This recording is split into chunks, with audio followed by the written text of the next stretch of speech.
Et là, mais on revient à l'avion. Qu'est-ce Oui. qui t'a amené à faire le parallèle entre toi, ta peur de t'exprimer en public et la peur des gens de prendre l'avion? J'ai compris qu'on vient au monde avec un système d'exploitation qui est un programme de survie puis un programme de confort. Notre cerveau, c'est ce qui gère 24 heures par jour, 7 jours par semaine. Avec mes yeux, avec mes oreilles, avec mon nez, avec ma bouche, avec ma peau, je capte les événements à l'extérieur de moi et je les interprète en fonction de comment je le ressens.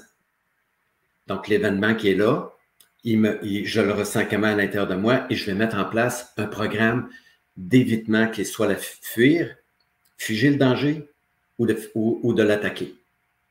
Ça, c'est un programme complètement autonome qui vient quand on vient au monde. C'est comme un steering dans ton auto. C'est un complément de base. Et le cerveau, lui, il gère tout le temps. C'est drôle, tu dis ça, une petite parenthèse, parce que le jeudi, moi, je fais des podcasts avec Dr Dauphin, avec Steven Bilodeau. On parle beaucoup du militaire. Puis on parlait qu'en terrain de guerre, quand ils sont en mission, bien, le soldat, il peut réagir comme ça. Tu sais, les trois éléments que tu viens de dire. Absolument. C'est un système d'exploitation qui est là d'entrée de jeu. Fait que devant un danger, que le danger soit réel, que je l'imagine, qu'il soit virtuel ou symbolique, il est un danger. Parce que le cerveau ne fait pas de différence entre les quatre types de dangers. Puis lui, il va toujours donner le programme idéal de survie en fonction de comment je le ressens. On a tous vu le 11 septembre des gens se jeter du 100e étage. Ouais. Eh oui. C'est pas logique. On est d'accord? Mais c'est un programme parfait de survie parce que le cerveau sait très bien que si je reste dans la pièce qui est en feu, je vais mourir. Et lui, il ne fonctionne pas avec boy, ça va faire mal ou ce serait peut-être pas une bonne idée. Il n'est pas là. Lui, c'est un programme de survie dans l'instant. Puis l'instant, ça ne se mesure pas. C'est à la fois très rapide et éternel. Donc, le cerveau, lui, va gérer l'instant qui suit. Puis l'instant qui suit, c'est quoi la solution parfaite pour ma survie? C'est-tu d'attaquer? C'est-tu de figer ou c'est de fuir?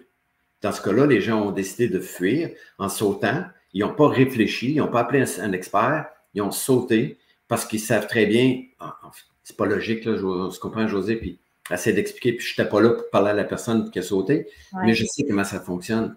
Fait que là, entre le 100e étage et le rez-de-chaussée, il y a des milliards d'instants, c'est à l'infini. Puis quand on arrive en bas, le stress est tombé à zéro. Parce qu'il n'y a plus de danger. J'ai envie de faire un parallèle avec la pandémie. Ouais. Tu sais, la pandémie, là, il y en a là, qui ont eu vraiment peur, là, tellement peur qu'ils sont empêchés, ils ont brisé des... Je ne veux pas te faire de la politique, là, OK? Mais que ça a brisé des liens, là. Tu sais, il y a des gens qui avaient tellement peur de pogner à COVID qu'ils ne voulaient plus voir leurs petits-enfants, ils ne voulaient plus voir leurs enfants s'ils n'étaient pas vaccinés, etc. Tu sais, il y a eu ça aussi, là. J'en ai entendu des vertes et des pas mûres pendant cette période-là. Il y a même quelqu'un qui m'avait dit, vas-tu te faire vacciner? Je dis, pourquoi je me fais vacciner? Je ne sens pas le besoin de me faire vacciner. Il dit, ouais, mais c'est pour protéger les autres. Je dis, ben dans ce cas-là, dis à ta blonde qu'elle prenne la pilule, pas que ta voisine tombe enceinte. C'est bon. C'est illogique. Oui, c'est ça, exact.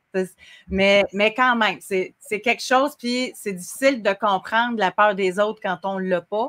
C'est pour ça que moi qui adore prendre l'avion, c'est difficile de comprendre ceux qui en ont peur.